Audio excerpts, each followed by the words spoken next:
Letter to the Reverend Dr. Conyers Middleton by John Wesley. Part 3. 2. 1. The second thing you proposed was to throw together all which those fathers have delivered concerning the persons said to have been endued with the extraordinary gifts of the Spirit.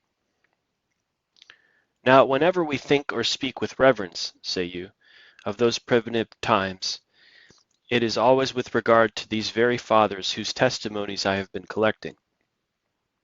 And they were indeed the chief persons and champions of the Christian cause, the pastors, bishops, and martyrs of the primitive church, namely, Justin Martyr, Irenaeus, Theophilus, Tertullian, Minucius Felix, Origen, Cyprian, Arnobius, Lactantius. Sir, you stumble at the threshold. A common dictionary may inform you that these were not all either pastors, bishops, or martyrs. 2. You go on as you set out, yet none of these have anywhere affirmed that they themselves were endued with any power of working miracles. Page 22. You should say, with any of those extraordinary gifts promised by our Lord and conferred on his apostles. No. Have none of these anywhere affirmed that they themselves were endued with any extraordinary gifts? What think you of the very first of them, Justin Martyr? Either you are quite mistaken in the account you give of him elsewhere, pages 27 and 30, or he affirmed this of himself over and over. As to Cyprian, you will by and by spend several pages together, pages 101, on the extraordinary gifts he affirmed himself to be endued with. But suppose they had not anywhere affirmed this of themselves. What would you infer therefrom that they were not endued with the extraordinary gifts? Then by the very same method of arguing, you might prove that neither St. Peter nor James nor John were endued with any such, for neither do they anywhere affirm this of themselves in any of the writings which they have left behind them. 3. Your argument concerning the apostolic fathers is just as conclusive as this. For if you say the writers following the apostolic fathers do not affirm them to have had any miraculous gifts, therefore they had none. By a parity of reason you must say the writers following the apostles do not affirm them to have had any miraculous gifts, therefore the apostles had none. Commentary. So basically Wesley's saying Conyers Middleton is making a ridiculous conclusion and a ridiculous argument.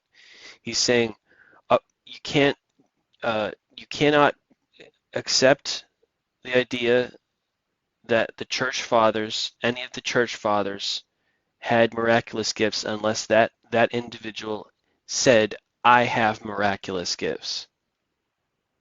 So even if there's stories of miracles in their lives, I'm sorry, that's not good enough. The person actually has to say, I have miraculous gifts. And if they say that, then we can investigate whether or not they really did. Wesley says this is completely ridiculous because several of the 12 apostles, none of the 12 apostles that I know of said, I have miraculous gifts, other than the apostle Paul. So that would mean that the other 12 apostles didn't have any, which is ridiculous. There's stories of them experiencing the miraculous gifts, and that's good enough for us. 4. Your next argument against the existence of those gifts is that the fathers do not tell us the names of them which had them. This is not altogether true. The names of Justin Martyr and Cyprian are pretty well known, as is among the learned that of Dionysius, Bishop of Alexandria, pages 106 and 212. 5. But what if they did not? Supposing miraculous powers were only exerted in the church, and that not only they themselves but everyone else might see this whenever they pleased, if any heathen might come and see whenever he pleased, what could a reasonable man desire more? What did it signify to him to know the names of those whom he heard prophesying or saw working miracles? Though without doubt whoever saw the miracles wrought might easily learn the names of those that wrought them, which, nevertheless, the Christians had no need to publish abroad, to expose them so much the more to the rage and malice of their persecutors. 6. Your third argument is, the Christian workers of miracles were always charged with imposture by their adversaries. Lucian tells us, whenever any crafty juggler went to the Christians, he grew rich immediately. And Celsus represents the Christian wonder-workers as mere vagabonds and common cheats who rambled about to fairs and markets. Page 23. And is it any wonder that either a Jew or an heathen should represent them thus?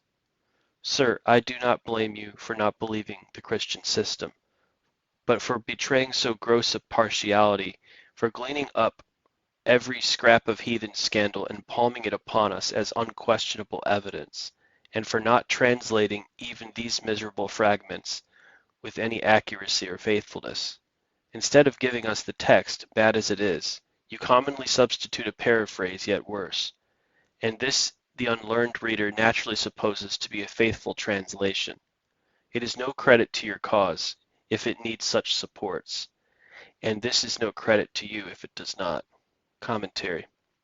Again, here's Wesley is accusing Middleton of intellectual dishonesty, of misrepresenting what the church fathers say, of not translating their words word for word, but paraphrasing them to serve his own purposes and ends, and also quoting from ancient pagans from ancient Roman Empire in their criticisms of Christians and just letting those criticisms stand as they may, and not giving a Christian response to them. So in other words, he's misrepresenting the Christian theologians of the early church, and he's freely lending support to his arguments from the pagans. In other words, he is literally representing what the pagans of the early church said about Christians, like a persecutor. 7.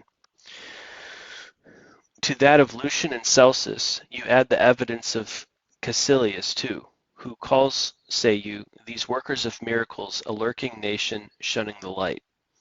Then they were strangely altered all on a sudden. For you told us that just before they were proving themselves cheats by a widely different method, by calling out both upon magistrates and people, and challenging all the world to come and see what they did. Page 20. I was not aware that you had begun to throw together all which the fathers have delivered concerning the persons said to have been endued with those extraordinary gifts, and it seems you have made an end of it. And accordingly you proceed to sum up the evidence, to observe upon the whole from these characters of the primitive wonder-workers, as given both by friends and enemies, we may fairly conclude that the gifts of those ages were generally engrossed by private Christians who traveled about from city to city to assist the ordinary preachers in the conversion of pagans by the extraordinary miracles they pretended to perform. Page 24. 8. Characters given both by friends and enemies? I pray, sir, what friends have you cited for this character, or what enemies, except only Celsus the Jew, and you are a miserable interpreter for him. So from the single testimony of such a witness, you lay it down as an oracular truth that all the miracle workers of the first 3 ages were mere vagabonds and common cheats, rambling about from city to city to assist in converting heathens by tricks and imposture. And this you ingeniously call throwing together all which the fathers have delivered concerning them. 9. But to complete all, here again you say, we see a dispensation of things ascribed to God quite different from that which we meet with in the New Testament. Page 24.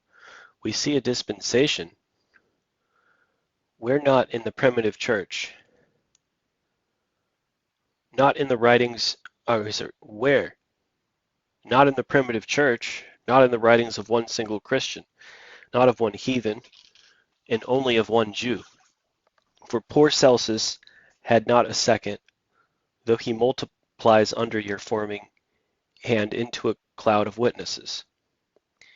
He alone ascribes this to the ancient Christians, which you in their name ascribe to God.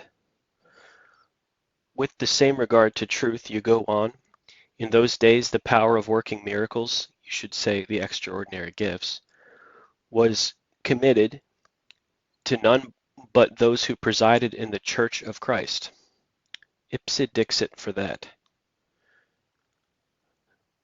But I cannot take your word, especially when the apostles and evangelists say otherwise. But upon the pretended revival of those powers, sir, we do not pretend the revival of them, seeing we shall believe they never were intermitted till you can prove the contrary. We find the administration of them committed not to those who had the government of the church, not to the bishops, the martyrs, or the principal champions of the Christian cause, but to boys, to women, and above all to private and obscure laymen, not only of an inferior, but sometimes also of a bad character. Surely, sir, you talk in your sleep. You could never talk thus, if you had your eyes open and your understanding about you. We find the administration of them committed not to those who had the government of the church. No, I thought Cyprian had had the government of the church at Carthage, and Dionysius at Alexandria. Not to the bishops? Who were these then, that were mentioned last bishops, or no bishops, not to the martyrs? Well, if Cyprian was neither bishop nor martyr, I hope you will allow Justin's claim, not to the principal champions of the Christian cause. And yet, you told us, not 3 pages since, that these very fathers were the chief champions of the Christian cause in those days. But to boys and to women, I answer, this is that which was spoken of by the prophet Joel. It shall come to pass that I will pour out my spirit, saith the Lord, and your sons and your daughters shall prophesy. That's Acts 2:17. A circumstance which turns this argument full against you till you openly avow you do not believe those prophecies. And above all, to private and obscure laymen, not only of an inferior but sometimes of a bad character, I answer, 1. You cite only one ante-Nicene father, Nicene writer, to prove them committed to private and obscure laymen. And he says this and no more. Generally private men do things of this kind. By what rule of grammar do you construe private and obscure laymen? I know not. 2. To prove these were sometimes men of a bad character, you quote also but one ante-Nicene father. For I presume you will not assert the genuineness of the so-called apostolical constitutions, and that one is, in effect, none at all. It is Tertullian who, in his prescription against heretics, says, they will add many things of the authority or power of every heretical teacher, that they raised the dead, healed the sick, foretold things to come. They will add. Huh? But did Tertullian believe them? There is no shadow of reason to think he did, and if not, what is all this to the purpose? No more than the tales of later ages which you add concerning the miracles wrought by bones and relics. 10. These things you add are so strange as to give just reason to suspect that there was some original fraud in the case, and that those strolling wonder-workers, by a dexterity of juggling imposed upon the pious fathers, whose strong prejudices and ardent zeal for the interest of Christianity would dispose them to embrace without examination whatever seemed to promote so good a cause. Page 25. You now speak tolerably plain, and would be much disappointed if those who have no strong prejudices for Christianity did not apply what you say to these strolling wonder-workers, to the apostles as well as their successors. 11. A very short answer will suffice. These things are so strange. They are more strange than true. You have not proved one jot or tittle of them yet. Therefore, the consequences you draw must fall to the ground till you find them some better support. 12. Nay, but it is certain and notorious, you say, that this was really the case in some instances, that is, that strolling, juggling wonder-workers imposed upon the pious fathers, page 26. Sir, I must come in again with my cuckoo's note. The proof. Where is the proof? Till this is produced, I cannot allow that this is certain and notorious even in one individual instance. 13. Let us now stand still and observe what it is you have made out under this second head. What you proposed was to throw together all which the primitive fathers had delivered concerning the persons said to be then endued with the extraordinary gifts of the Spirit, and how you have executed what you proposed. You have thrown together a quotation from a Jew, 2 from heathens, 3/4 of a line from Origen, and 3 lines from Tertullian. Nothing at all, it is true, to the point in question, but that you could not help. 14. And this, it seems, is all you have been able to draw from any of the primitive writers concerning the persons who were endued with the extraordinary gifts of the Holy Ghost, page 21. Permit me, sir, to apply to you what was spoken on another occasion. Sir, the well is deep, and thou hast nothing to draw with, neither sufficient skill nor industry in application. Besides, you are resolved to draw out of the well what was never in it, and must of course lose all your labor. Commentary. John Wesley, would have loved to have had in hand Ronald Kidd's book, Charismatic Gifts in the Early Church, because it would have only strengthened his approach to responding to Middleton. But, Wesley had read all that. He was convinced of it. It's just, he didn't have the references at his hand right then and there. But he had read all that. He had read all the fathers. He was a, patristic scholar. And, but, if anybody was building a case against cessationism today in a book or in a sermon, it's from a Wesleyan point of view, having Ronald Kidd's book, KYDD, Charismatic Gifts in the Early Church, would be an indispensable resource as you proceed down a barrage of quotations from the early church fathers about the miraculous gifts happening and miracles happening in their lives, because there's tons of them.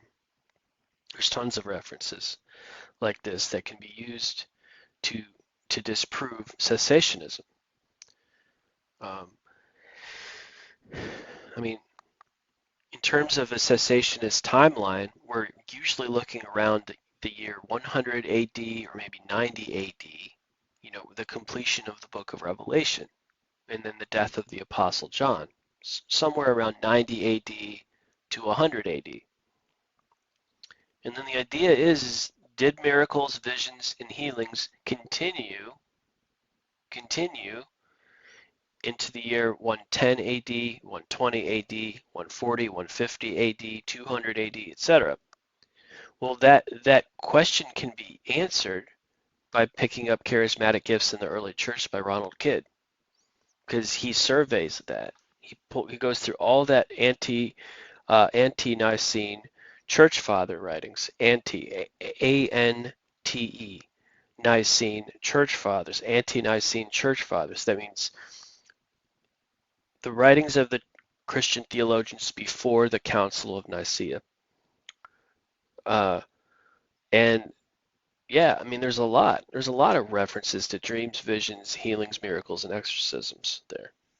And it's a lot of books to go through. It's about the size of a World Book encyclopedia, but yeah, Ronald Kidd's book, Charismatic Gifts in the Early Church, goes through all that, combs through all that, and puts it all together in one spot. So this is really what, is the center of Conyers Middleton's argument and the center of John Wesley's response to Conyers Middleton. And he's basically saying Conyers Middleton is doing a very poor job at representing his idea. And Conyers Middleton is kind of taking the side of the pagans of the early church who believed not one miracle claimed by the Christians. Those very people that arrested Christians and put them in the Colosseum to be eaten alive by bears and lions in front of everyone for entertainment. They believed that all of them were charlatans like Peter Popoff. They believed that every single miracle ever claimed by Benny Hinn was a fraud. And this idea that they're only out there to steal your money because miracles aren't real. And another idea that he threw out was um, that you'd think that leaders of denominations would be like the primary guys with miracle power, but instead it's just common everyday yokels and sometimes people with sinful addictions. Yeah, but what does the Bible say about that? Does the Bible say only church leaders are going to have miraculous gifts? Well, of course, the people in the Gospels and the people in the book of Acts have miraculous gifts, but there's also a lot of references to non-apostles with miraculous gifts, like Philip's daughters or Timothy. Now, he was a church leader, but Philip's daughters weren't. Philip's daughters were not church leaders. And there was lots of random people with even bad character who had miraculous gifts. It says in 1 Corinthians that miraculous gifts were common in the church of Corinth in 1 Corinthians 12, 13, and 14, but they needed to be guided, used with love. So there were people there that were using their miraculous gifts without a loving character trait. I mean, I believe I've had some miraculous gifts sometimes in the form of dreams, where sins have been exposed in certain people's hearts, and then I go to share those dreams and interpret them, and I'm just full of righteous indignation as I deliver it, and I lose sight of 1 Corinthians 13 because I'm so focused on the evil nature of the sin, and I lack mercy when I deliver them. And I think the Lord gets grieved if something like that is done. But um, you know, it's only happened to me a handful of times. But you know, people are not perfect, even when they receive these gifts and have to try to figure out how to use them. John Paul Jackson, who's a really skilled prophesier of dreams and visions, when he was first starting out, he had dreams about problems in the stock market and shared them at Kansas City Fellowship, and people responded to that by selling all their stocks at a loss, and then they blamed him, right? Uh, People might look at that and say that was bad character. 1 Corinthians, which is the number one spot on spiritual gifts in the church, um, where especially 1 Corinthians 14, which teaches us how to handle spiritual miraculous gifts in the church, says somewhere, I think in 1 Corinthians 5, where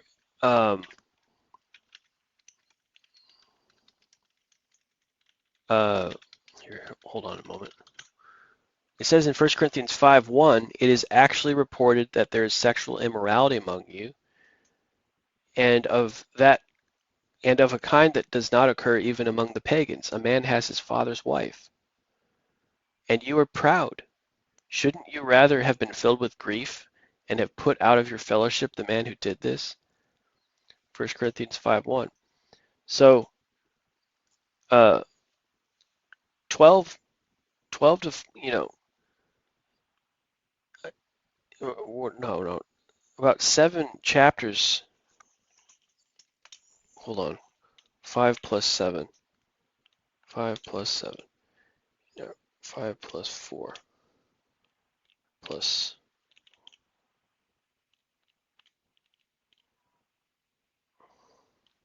5 plus 9. Yeah.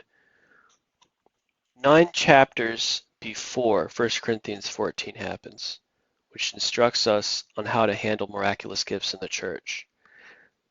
9 chapters before, he says, in the same church, it is actually reported that there is sexual immorality among you. What does that tell us? That tells us that miraculous gifts can appear in a church among people where there is sexual immorality going on, like IHOP.